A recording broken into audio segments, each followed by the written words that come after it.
Welcome to my channel. This is Masani. இன்னைக்கு இந்த video பதிவுல எதை பத்தி பார்க்க போறோம்னா, ட்ரம்ப் வெற்றியால இந்தியா அமெரிக்காவிற்கு இடையேயான உறவு மேம்படுமா? அமெரிக்கால உள்ள வாஷிங்டன்ல டொனால்ட் ட்ரம்ப் இரண்டாவது முறையாக அமெரிக்காவோட 47வது அதிபராக பதவியேற்கிறாரு. டொனால்ட் ட்ரம்ப் மீண்டும் வெற்றி பெற்றதுக்கு 4 காரணங்கள் சொல்லப்படுது. அதுல முதல் காரணமாக டீச்சர்ஸ் மற்றும் லேபர்ஸ் அவர்களுக்கு ஆதரவு தெரிவிச்சாங்கன்னு சொல்லப்படுது. டொனால்ட் ட்ரம்ப் அவர்கள் அமெரிக்க தொழிலாளர்களுக்கு வேலை வாய்ப்புக்கான வாக்குறுதியை கொடுத்திருக்காராம். அதுல 2வது காரணமாக சென்ட்ரல் டாக்ஸ் ரிடக்ஷன், அவரது வரி கொள்கை தொழிலதிபர்களுக்கும் சாதகமாக இருந்ததால பெரும்பாலான மக்கள் ஆதரவு தெரிவிச்சாங்கன்னு சொல்லப்படுது. 3வதாக மைக்ரோ மேனேஜ்மெண்ட், அதாவது வெளியுறவு தொடர்பு. சீனாவோட வணிக போர் போன்ற விஷயங்களை அவர் எடுத்த கடுமையான நடவடிக்கை சிலரை ஈர்த்திருக்கு. அதனால கூட வெற்றி பெற்றிருக்கலாம்னு சொல்லப்படுது.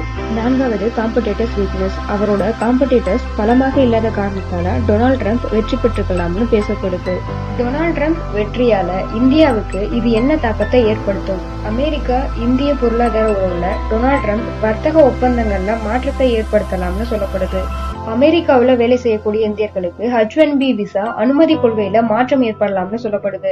அமெரிக்க சீன உறவுகள்ல இந்தியாவோட பங்கு என்ன வகிக்குதுன்னா, ட்ரம்ப் சீனாவிற்கு எதிரான கடுமையான கொள்கைகளை முன்வச்சதாலும் இந்திய அமெரிக்க உறவு வலுப்பட்டா சமூக பொருளாதார வளர்ச்சி அதிகரிக்கும்னு சொல்லப்படுது.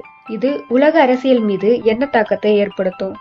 ரஷ்யா, இஸ்ரேல், சவுதி அரேபியா போன்ற நாடுகளோட உறவுகளை மேம்படுத்தலாம். உக்ரைன் ரஷ்யா போருக்கு இதனால முடிவு காண வழிகளை தேடலாம்னு கருதப்படுது.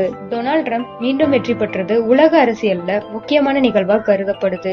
இந்தியாவோட பொருளாதார மற்றும் வேலை வாய்ப்புல இது தாக்கத்தை ஏற்படுத்தும்னு சொல்லப்படுது. டொனால்ட் ட்ரம்ப் வெற்றியை நீங்க எப்படி பாக்குறீங்க? ட்ரம்ப் வெற்றியால இந்தியாவுக்கு நன்மையா தீமையா? உங்களோட கருத்தை கமெண்ட்ல பதிவு பண்ணுங்க. இது போன்ற உலகத்துல நடக்கக்கூடிய முக்கிய நிகழ்வுகளை நீங்க தெரிஞ்சுக்கணும்னு நினைச்சீங்கன்னா நம்ம சேனலை சப்ஸ்கிரைப் பண்ணி வச்சுக்கோங்க.